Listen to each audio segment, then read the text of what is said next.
Hey, what's up, guys? Today I'm joined by DJ Zullo of Knicks Film School to do an even deeper dive on Knicks-Pacers and all the ways Jalen Brunson is about to torture Indiana. You are Locked On Knicks, your daily New York Knicks podcast, part of the Locked On Podcast Network, your team every day.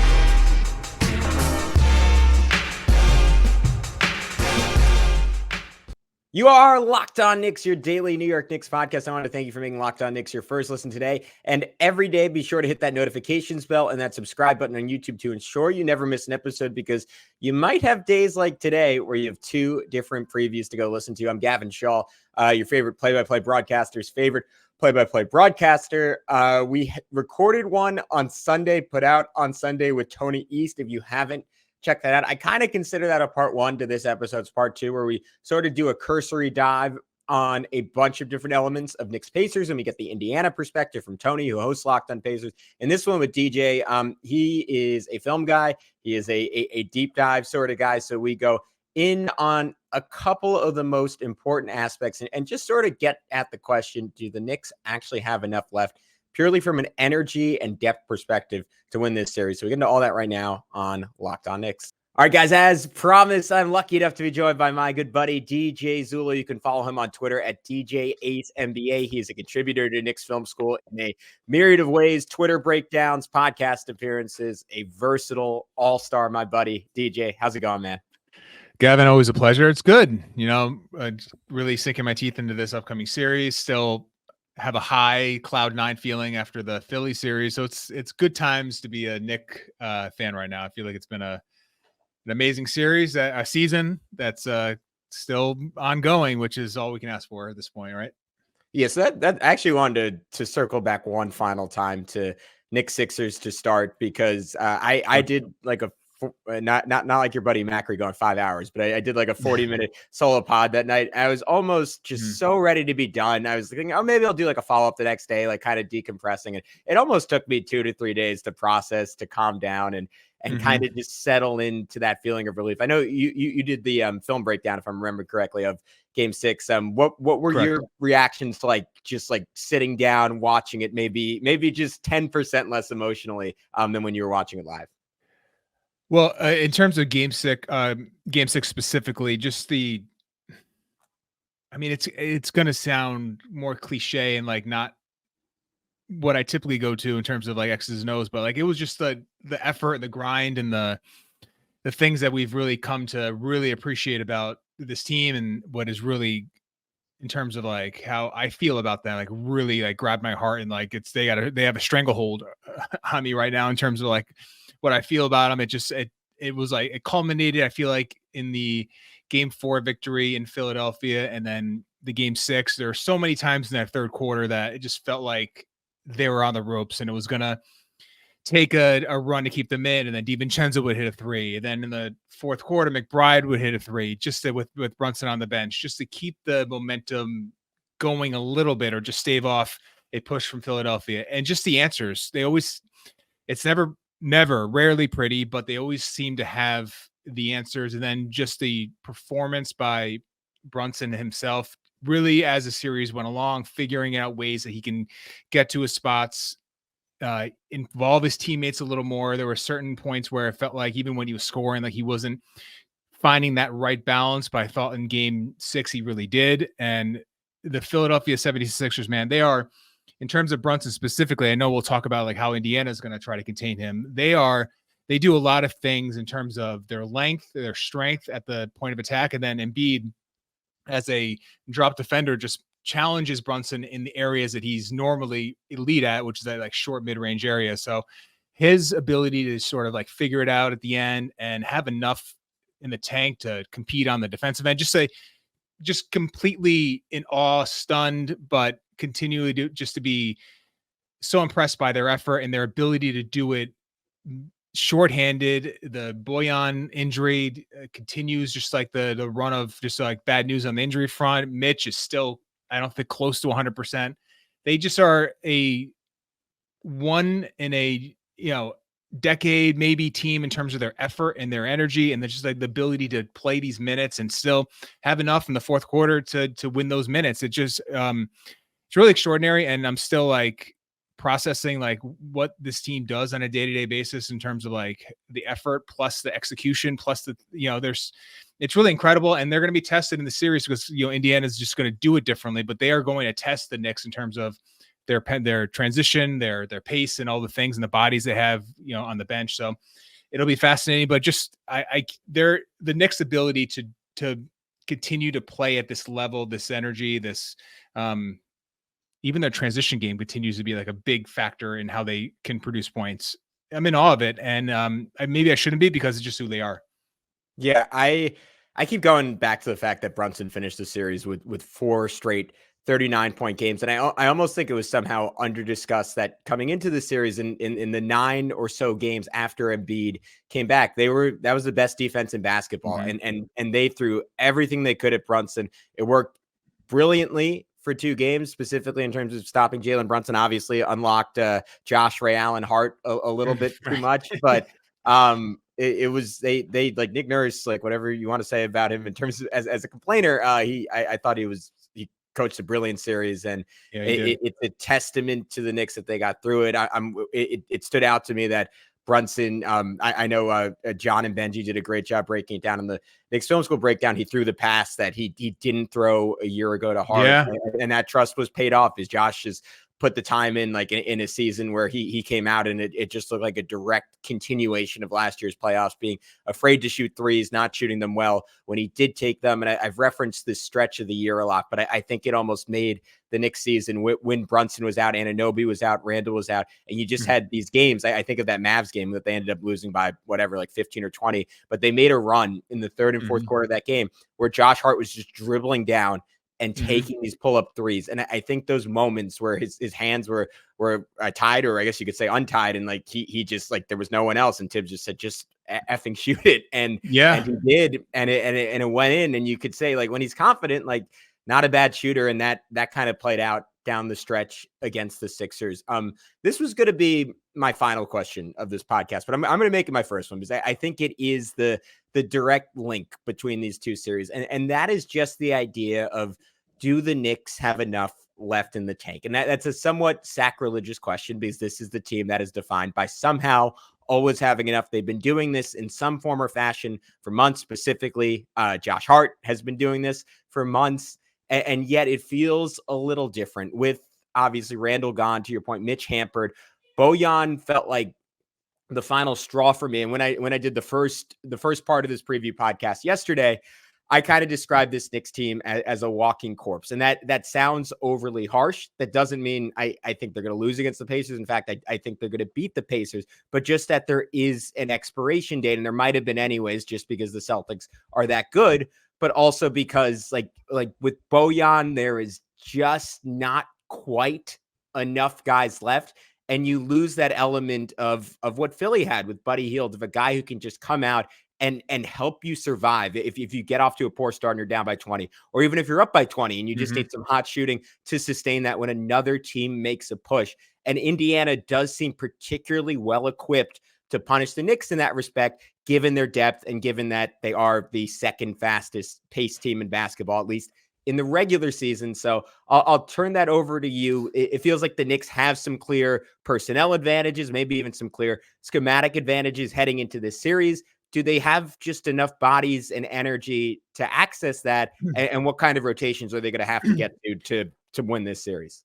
Well, I think it's on the Knicks side. It's the number one question because I feel I tweeted a week and a half ago, or it was right after the Bojan injury, that they're at critical mass at this point. And it's not just that they are limited to 7-ish players that Tibbs really trusts.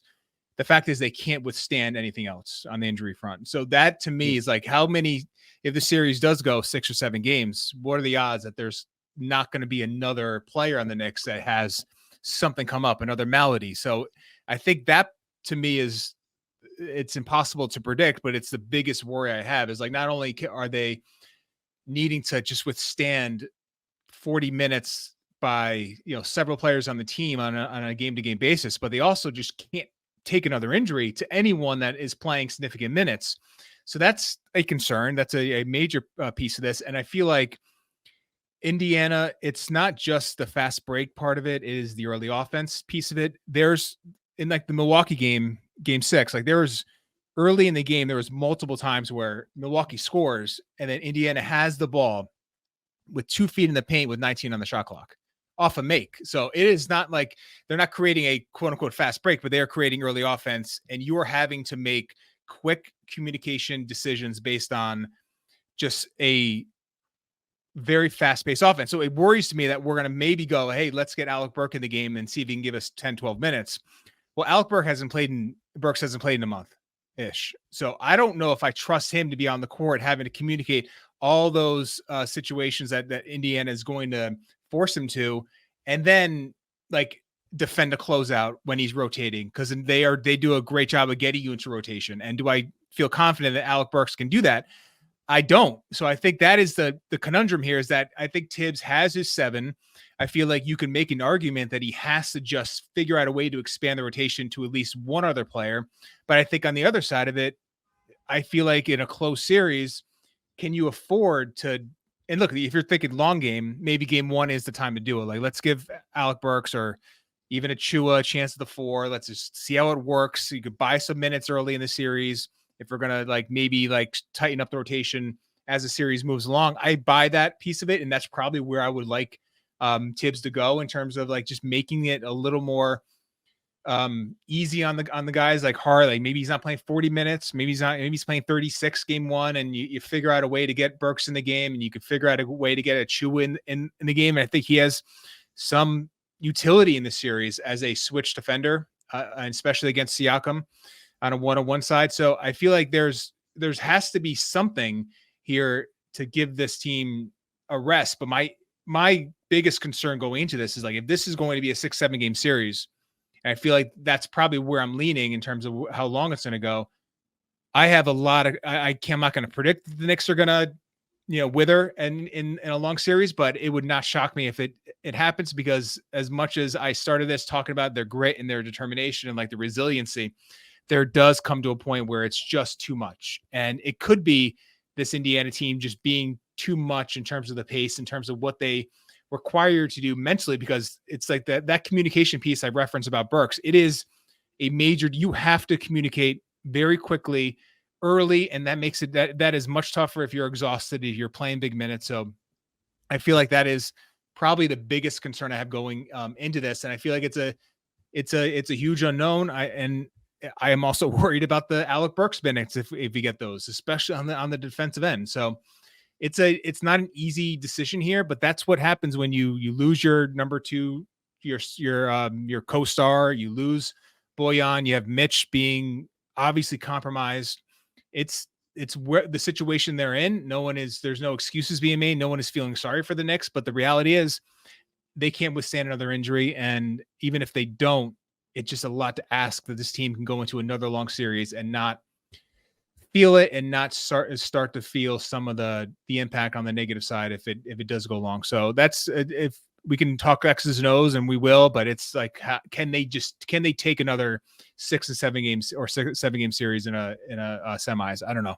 It's a big question. Yeah. All right, guys, coming up next on Locked On Knicks, we're going to talk about how the Knicks can guard Tyrese Haliburton and how they're going to use OG Anunoby defensively. Really interesting stuff. We get into it next on Locked On Knicks.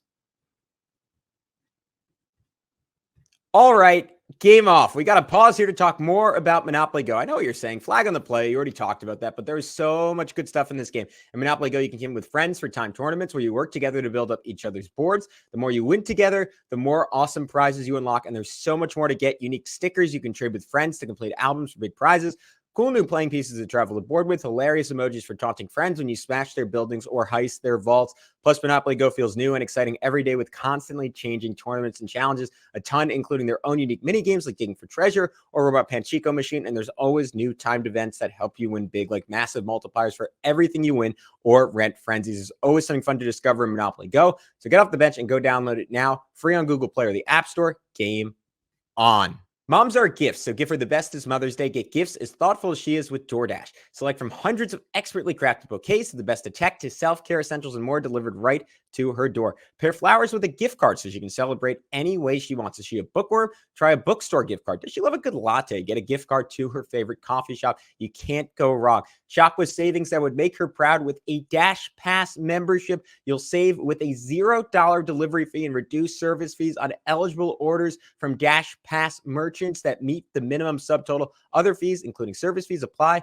Terms apply. So get a Mother's Day gift as unique as she is with DoorDash. Use code LOCKEDONNBA. Get 50% off your next order, up to $15 when you spend $15 or more on your next flower, convenience, grocery, or retail order now on DoorDash. That's Locked On NBA. Order using DoorDash today. Terms apply. It feels very Game of Thronesy, but I remember just in reading the books, there'd be all these cases where like a character would win a war or a battle and they'd pick up some kind of injury that then killed them months later. And that's sort of what it feels like. Like, did the Sixers inflict a fatal injury on the Knicks despite the fact that they got out of that series? And when I saw people like celebrating the fact after the series, like, well, yeah, if you're the Knicks, this is why you get the 2 seed, because then you've guaranteed home court in this round, and you get to face the Pacers, and you're getting the matchup you would have gotten in round 1. Like, this is where I'm a little hesitant. Maybe it wouldn't have mattered because maybe you would have just gotten the equivalent of that series in round 2. But I'm like, all right, now do the Knicks, do they have enough left? And one thing, well, first of all, let me say, I think you just have to play Burks in game 1, which is a crazy thing to say because I'm not a fan of this version of Alec Burks. I wasn't always a huge fan of the Alec Burks of 3-4 years ago.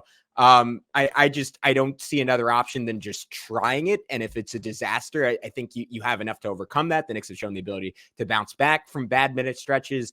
And look, that can kill you. Like last year against the Heat, the 2 minutes Brunson was off the floor in game 5, like the Knicks, they lost that by, I'm misremembering it, but that lost them the game essentially. Yeah. So it's a fair point in saying, like, can they actually afford that? I think at home, game 1, you've got to test it. You've got to try it. The other thing I want to see the Knicks do is get to that Brunson, Deuce, Dante lineup and spell Josh Hart some minutes. That way, obviously, you lose some rebounding. You lose some size defensively. Maybe that's 1 or 2 threes that Aaron Nesmith makes because the contest isn't quite as good. But to me, that is like to find a way to get Deuce, like have a game where Deuce and Dante can both play over 30 minutes, I think is maybe the best use of resources. And I think you're also giving Jalen a breather on offense by doing that, just because there's that much more space. And this Indiana team that's already going to really struggle to stop him is that much more spaced out. And that's in terms of like the specifics of this series, where I want to start Indiana trying to guard Jalen Brunson in the regular season, put up 35.5 points per game against them. And that was despite only shooting 31% from 3. He got to the line 10 times a game. He shot 55% on 2s. Indiana, during the regular season, allowed more shots in the paint than any other team. So that is certainly an area of vulnerability. How do you think they approach defending him? Like, are they going to try to take some stuff away from what Philly did and put a bigger guy on him in Naismith? Talking to Tony East, who covers the Pacers, he said he thinks Nembhard certainly gets the matchup to start. And I'm also curious your thoughts about how Miles Turner is going to factor in, given that he's obviously a very good rim protector, maybe not quite as scary as P can be, just because he doesn't have that girth, but he's also going to be quite a bit more mobile than the version of Embiid we saw in the Sixers series. Yeah, I think from what I gather, it's going to be Nembhard at least to start. So I think that does make the most sense. And I feel like Brunson has taken a lot of advantage of that matchup during the regular season, because as I've said before, there's like 2 archetypes that can get Brunson trouble. It's the switchable big, like in Adebayo or Nick Claxton, or it's like the long, lanky with strength, like big wing defender, like Oubre, like we saw, or Batum that we saw in the previous series. So I don't think the Indiana really has either one of those archetypes, unless, and I think this is something I think Indiana should maybe toy with, is like just have Siakam guard the center on the Knicks and then let him switch those pick and rolls, because I feel like when Brunson gets in trouble is he gets ISO heavy, and he was 42% in terms of effective field goal coming into the playoffs. It's gone down a little bit in the playoffs. He's not an effective isolation player this year, because typically he's doing that against size. And usually if you stay in front and he's not he's not John Moran, he's not De'Aaron Fox. So if you can keep him in front of you, it's probably going to be like a contested 18-foot jump shot, and you live with that. So now beyond Siakam, I don't think Indiana is really equipped to handle him in any scenario where you feel comfortable, because when Brunson is going great, he's getting right down the nail of the lane, like right in the middle. Those middle drives are where he really shines, getting to his left hand, getting to that floater, or getting all the way to the left block and pulling up or drawing fouls in that situation. Philadelphia, to their credit, allowed Brunson to get in the lane, but it was when he would sort of get the defender on his hip and he would sort of hostage dribble them and kind of grind his way into the paint without a lot of momentum. He would make shots out of it. He would draw fouls, but you have the Embiid size issue in front of him, and then you have the rear contest behind him. It created some issues that he ultimately did a good job solving as the series moved along. But I just don't think Indiana is going to keep him from getting head and shoulders in front of them with momentum into that short mid-range area, middle of the lane. And that's, to me, where Brunson is going to have, I feel like he should cook a little bit in this series in that area. And then if he is making this three, and that has not been a source of great offense, to be completely frank, since Randall's come out, but if he is making his three and they are going to be in a drop situation with Turner, then you just create a lot of problems for what Indiana is going to try to do. I don't think they have a great matchup for him. I feel like it is going to be night and day in terms of like the coverages, what Philadelphia was able to do and what Indiana was able to do. I like Turner as a defender, but I don't think in a drop he presents close to what Embiid can provide, just on the size situation. And Embiid, he did a good job of making those short little like area jump shots where he's like 10, 12 feet away from the rim. He makes those hard because he just takes away your sight lines because of his size. So you don't get a great visual to the rim. I don't think Turner is equipped to cause a lot of harm for Brunson in those areas. And then, to me, it's like, what is Brunson getting them into rotation? Philadelphia really wasn't in rotation a lot, unless it was, sorry, I have a dog barking. No, he's just hyped for the series. It's good. He's very hyped for the series, apparently. But Philadelphia, beyond the Lowry, playing off Josh Hart, really was never in rotation against Jalen Brunson. So can Brunson consistently get two on the ball, and then can he swing it, and then can the Knicks create that advantage, keep it, and make plays, whether it's Josh Hart or DiVincenzo or Anunoby making plays with the ball. So that'll be sort of like something I'm going to watch, but I don't think this matchup for Brunson specifically is going to be nearly as difficult as the Philadelphia one.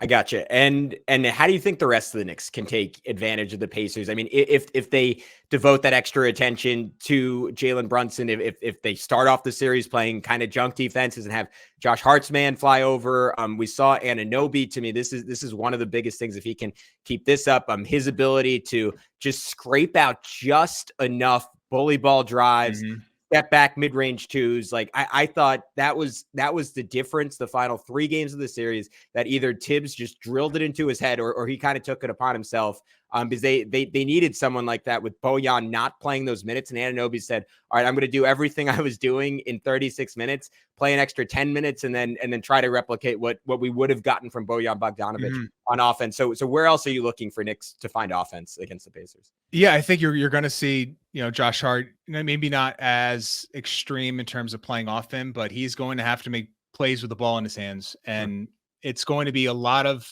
it shooting the ball, but also, to me, I watch him with the drives. Like if Brunson gets 2 to the ball and that ball is moved, if they blitz and that ball is moved, and usually it's Hart in that slot area as the outlet pass. So if they blitz him and that pocket pass to the big slipping out is not there, you get that pass over to Hart. Now he's got an advantage, and he needs to stampede and go through that catch and get downhill.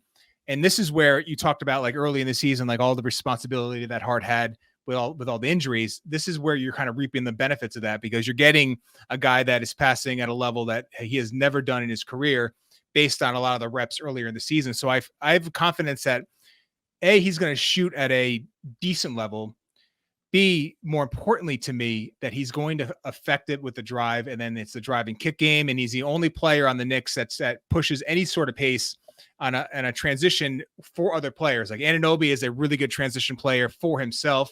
Hart is the one guy that can sort of balance the two, whether he's finishing for himself or also, more importantly to me, kicking out to DiVincenzo, McBride, and Brunson for open catch and shoot threes. So that'll be a big thing. And I think the Anunoby part is crucial. some of the drives can get, I thought overall, I liked the drives that he had, but sometimes he can get a little sloppy with the ball. There's some, turnovers. You can get your hands on it and knock the ball away from him. He's not so secure with the ball that's not, so it's going to be a concern, but to me, you need his drives. You need that, it's like not the most efficient shot, but you talked about that, like 2 dribble, get into like the high, foul line, maybe like a couple feet away, pull up. It's an effective shot because especially when Brunson is not in the game and the minutes that he's not, you just need looks to the rim. And whether it's McBride pulling up for 3 out of when they're in deep drop, or OG just figuring out a way to carve out enough space to get that pull up jumper, you have to figure out a way to just get decent looks at the rim. And in the playoffs, it's going to have to be that sort of offense when you don't have Brunson in. But I thought the Anunoby offensive performance in that series was really good. And then, McBride, DiVincenzo, they're going to have to just make shots. There's not enough offense around Brunson for those 2 guys to not have a huge impact if the Knicks are going to win, because they just need 3-4 threes a game, maybe a piece in the wins for each one of those players to really have enough offense, because Indiana is going to score despite the Knicks' solid defense. So I think that's going to be a big piece of it. Like what are you getting from McBride, DiVincenzo, because they're really the only 2 off-ball, high-volume 3-point shooters that the Knicks have right now. No, it's absolutely essential. You take it for granted Deuce is going to keep shooting this way. There's no guarantee of that, but he's certainly confident, and he certainly feels like he's going to keep shooting this way. I want to flip to the other side of the ball. We talked about this a bit yesterday, but I was curious your take on it, because if I had to boil this series down to like one matchup specific question, this is certainly the most interesting one to me, and that's who OG Anunoby is guarding. And I feel like there are good arguments for both between Tyrese Haliburton and Pascal Siakam. OG obviously did not have, well, I don't want to say didn't have a ton of success. I'm going to say relative to his standard, he didn't have a ton of success on Tyrese Maxey. Haliburton just feels like in terms of his style of play and not being this guy in the league, like Maxey is, and pump fakes to set up his drive. It feels like Anunoby could do a really good job on him. And I know, listening to some of the Raptors guys talk about it, Anunoby did an excellent job on him when they played Toronto, or when they played Indiana while he was on Toronto earlier in the season. The flip side of that is putting him on Siakam, which is also on paper, at least, a good matchup for him. And Siakam really slowed down after Indiana switched Bobby Portis onto him after he just torched Brook Lopez the first 2 games of the series. And then the tertiary benefit of that is you get Anunoby's rim protection, which is the other thing that kind of flipped the series against Philly, his ability to just be vertical at the rim against Maxey over and over and over again. And that feels all the more essential when you have another series where Mitchell Robinson and Isaiah Hartenstein, as long as they're the ones guarding Miles Turner, are going to be away from the rim. So what, like, do they do both? Do they try both in game one? Like where would you start in terms of where you're putting OG? Yeah. So I think, and I want to highlight the point about rim protection against the 76ers. Anunoby held all shooters to 11 of 30 within 6 feet and closer to the rim, 36%. Like that's an elite, and it's a small sample size. But if you watch the games, that he was, as you mentioned, vertical, and he was contesting everything or blocking shots. Like he had a elite defensive series after they got him off Maxey. So games 3, 4, 5, and 6. So to me, you want to try to replicate that, but to your point about like who it's going to be, either Haliburton or Siakam, like which player makes the most sense if you want to try to bring some of the rim protection, some of the off-ball ability that Anunoby has. I think you can go either way as well, but to me, I'd rather him start on Siakam. I think it's the only player on the Knicks roster, maybe other than Achua, and I don't know if he's going to play in the series, that you can guard Siakam without bringing another help defender. If it's Josh Hart, you're going to have to send help. It's just, he's 6'4". It's an impossible matchup for him. Siakam's too good on the left side of the floor. The spin moves and his ability to draw fouls, too tough. I feel like if you're going to have Hart on him, which would be the matchup if Anunoby is guarding Haliburton, and then you're going to have to bring 2. So not only do you have the Haliburton issue of consistently getting in the rotation, now you have Siakam potentially doing the same as a post-up threat. So I think you take away the Siakam, ability to get 2 on the ball by putting Anunoby in. And then, and this is a big factor for me, you can approximate some of the off-ball defense when Siakam is spacing. He's a good shooter, but he is not someone that I feel like you have to hug at the 3-point line. So you could maybe get some of the Anunoby help at the rim, and then you can trust him to get out and close on those potential swings to Siakam in the corner. So he can either get a contest or force him to put the ball on the deck. And then I think Anunoby's good enough to not win every closeout, but win enough to where you're coming out on the positive end of that. So to me, you need to get some of the off-ball work from Anunoby, and that only is going to work with this Indiana team is if he's guarding Siakam and then trying to just do enough helping off him. And if you don't want Anunoby having to close out potentially a long distance, then you can just X out the coverage. Whoever's in the slot takes Siakam in the corner, and Anunoby takes the player in the slot that vacated their man and takes Siakam. So there's ways to do it in terms of your rotations where you're not completely leaving Siakam wide open for a 3, because you don't want that either. But to me, you want Anunoby, you want to weaponize him both on the ball and then as a help defender. I think Siakam's probably your only matchup to where you could do that, because if he's on Haliburton, then he's kind of out of the mix once Haliburton gets you in a rotation, and then he's going to find the weak point. He's great at it, and then Anunoby is probably too far away from any sort of help situation. So that's where I would start. You might see a different sort of situation if you can go to go to Anunoby and Achua as your 5-4. Like, I'm really fascinated by that potential pairing if Mitch is just not capable of popping out to Turner, because it's a long rotation, even more than Embiid, who is really up on the line. Like, Turner can go 28, 30 feet and catch. So it's a longer rotation. It's not just you just dealt with Embiid as a pop threat, so the Knicks are accustomed to it. You are in terms of the rotation, but the rotations are longer. They're farther out if it's Turner. So that is something you have to be wary of. I trust Hartenstein to be capable. I don't know if Mitch is right now healthy enough to do it. And even when he is healthy, it's just not his skill set. So I would just have the Anunoby Precious, 5-4, as your back. I liked it in Philadelphia in that one in game 4 is that you go into that. I feel like you can maybe have that in your back pocket if Mitch just isn't capable of making that rotation.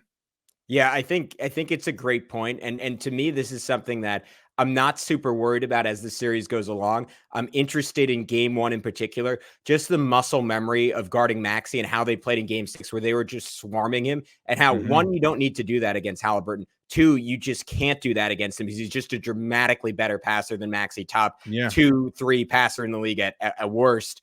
And he's going to hit the corner, to your point, every single time. And sometimes it's going to be Siakam there, but if someone else rotating over, it's Naismith there. Or if it's Ben Shepherd playing some minutes there, like, that's certainly where he can hurt you and they can get some shots. If it's Turner out there, they can really burn you doing that. And the Knicks just have to stay home a little bit more and trust whoever is on Haliburton, and maybe it's DiVincenzo then who gets that initial matchup. Like, I think that's kind of where I would go. Yeah. I think it's probably DiVincenzo. I feel like he did a good job. He didn't have Maxey the entire series, but you mentioned game 6 starts with DiVincenzo. Yeah. He just three blocks for him in game 6. Yeah. 3 blocks and just forcing Maxey left every single time and doing a good enough job consistently to get him to his weak hand. And really, I mean, we talked about Anunoby and his ability to block shots. A lot of those are on Maxey drives going to his left hand, which is not obviously his strong hand. He's not nearly the finisher going to his left on the left side of the rim. So it's obviously a team defensive win for the Knicks in that series, but I feel like it started with DiVincenzo.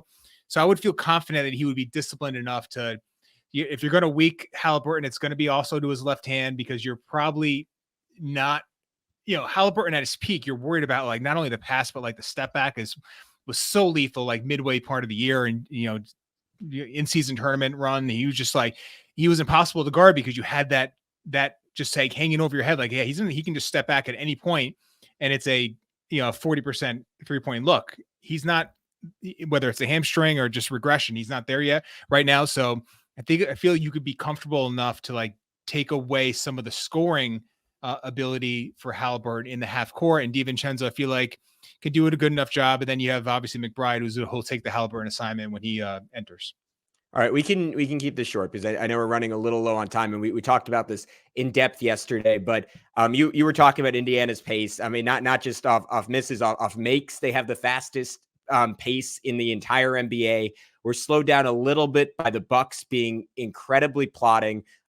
Obviously, one of the key dynamics at play is the Knicks trying to bully them on the offensive glass. Probably going to have a lot of success. I would say similar to success to what they had against the Sixers. Indiana might even have worse personnel trying to keep the Knicks off the glass, and the Knicks were incredible. Finished the series with 37% despite a relatively dismal Game 5 in those efforts. But of course, you don't get the rebound. You leave the potential to get burned. So is there anything Tom Thibodeau can do schematically to have the best of both worlds and have some guys get back, some guys crash? Like what is the balance? And as a coach coming into this series, like, how do you approach that?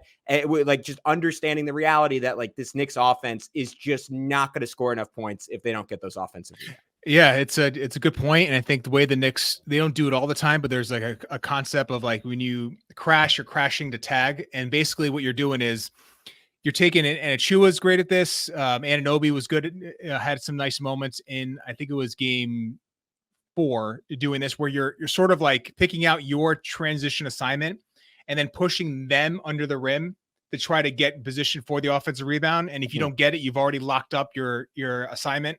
So as you go back, you don't have to like cross match and again call out who you got. It makes the transition aspect of it on the other side much easier when you crash to tag. The Knicks don't do it every time because you just trust like a Mitchell Robinson to go get the ball, and you figure out like your matchups beyond that. But Hart will do it. I mentioned Anunoby, and you'll see Achiuwa do it when he's in the game. So that's something I think you have to just be very disciplined. So you're not, it's not like a haphazard, you're just crashing for the rebound. You're crashing with the intent to tag the person you're going to now be in transition with. So you sort of like mitigate the ability to for Indiana to get a easy bucket on the other side if you don't get the ball. But to your point, it has to be part of the equation here, because the Knicks will not score enough if they don't generate a ton of offensive rebounds. I don't know the actual number. I know it was extreme in terms of like the percentage of misses the Knicks got. They're at 37% for against the Sixers. Against the Sixers, but I'm going regular season when Brunson was in the game against Indiana. It was like 45%, like something crazy, because he was causing so much havoc in terms of getting them into rotation that it was very hard for them to then get their blockout assignment. So the Knicks were so dominant against the Pacers with Brunson in the game because he was doing to the defense. So I feel like the offensive rebounding is going to be a big, obviously it's a big subplot to the series. I don't think this unless the Knicks are just worn down by the end of it, I don't see Indiana really having the personnel to slow them down on that side. It just, can you do enough to make them pay in transition? But there's never been like this massive correlation between offensive rebound percentage and then what you're giving up on the other side, because I feel like there's ways to have both worlds, have your cake and eat it too. And I think the Knicks are, they're not an elite transition defense, but they've always been like really solid despite being the best offensive rebounding team in the NBA because of some of the things I talked about, like tagging who you're going to get on the other side and trying to physically push them under the rim and get an offensive rebound that way. So there's definitely ways to manage it, but sometimes you just are going to go and get the ball. And I think Hart, that's the other piece of it. He didn't do this a ton, but if you're not going to guard him, give him a straight line to get that offensive rebound. If the player that he's assigned to or is assigned to him is not going to guard him, then you can get an offensive rebound in that way. So it'll be a big part of it. I think the Pacers have to like guard Brunson as much as they can with 2 maximum, one preferably, and then you can maybe have a better job of like trying to keep the Knicks off the glass. But it's going to be a problem for them, and I don't see them, as to your point, like having the personnel like Bam Adebayo in the Miami series or Kevin Love to really keep them off the offensive glass. So I big edge for the Knicks in that area for sure. Yeah, and I think you just kind of got my brain tinkering on this, but it's sort of an obvious point. But at least I haven't really heard it made yet. Like as much as like you say, all right, if you crash, like they're going to beat you down the court. Like Indiana, like first things first, like they actually have to get the rebound, and you can't leak out before you get the rebound. So it works. Yeah. It works both ways, and they're going to be punished if they and look, it takes Tyrese Haliburton one other. Mic got unplugged. I will jump back in and then wrap up. All right, 3, 2. I mean, look, it takes Tyrese Haliburton and one other guy for points. So maybe they can strike a balance there, but it does feel like, I mean, it's going to have to be gang rebounding for them, because if you leave one guy in the Knicks, I mean, outside of Brunson and Deuce, like pretty much everyone on the floor is capable of hurting you in that respect. We see Dante come up with big ones. I mean, Tony the other day was on here talking about how like Precious just burned them over and over and over again in the one Knicks win during the regular season at crucial times. So right. That might be how the Knicks win this series. And as we talked about early, bring this full circle, important that the Knicks end this early. And I think there will be a great urgency from the Knicks on the glass from the first second of this series to send a message and just establish the fact that like, hey, you're just not going to beat us, because we're going to get the ball. I don't know, 40% of our missed shots, 45% of our missed shots, to your point. Like, and if the Knicks do that, like Indiana, like can do anything they want on offense, like it probably won't be enough. DJ, I appreciate your expertise. I appreciate your time. Sure. Can you let everyone know throughout the series where they can find all your work? Yeah, find me on X, DJ Ace NBA. I have watch parties with KFS, Knicks Film School. We'll be doing some breakdowns, doing some podcasting with Benji to sort of after. I think we have one scheduled for after Game 1, so we'll have some Game 1 film to break down before Game 2. It's going to be it's a fascinating series. Even like the Haliburton Brunson matchup, 2 star point guards, but couldn't be more different in terms of their approaches. I don't think you can ask for a more fun basketball series. I think the Knicks have a great shot to win it. I'm not ready to pick, because I feel like more than most Knicks fans, I feel like the series is very close to a pick 'em personally, because of where the Knicks are with their current health situation. But it'll be fun regardless, and I'm looking forward to breaking it down and maybe talking with you again as we get some games under our belt.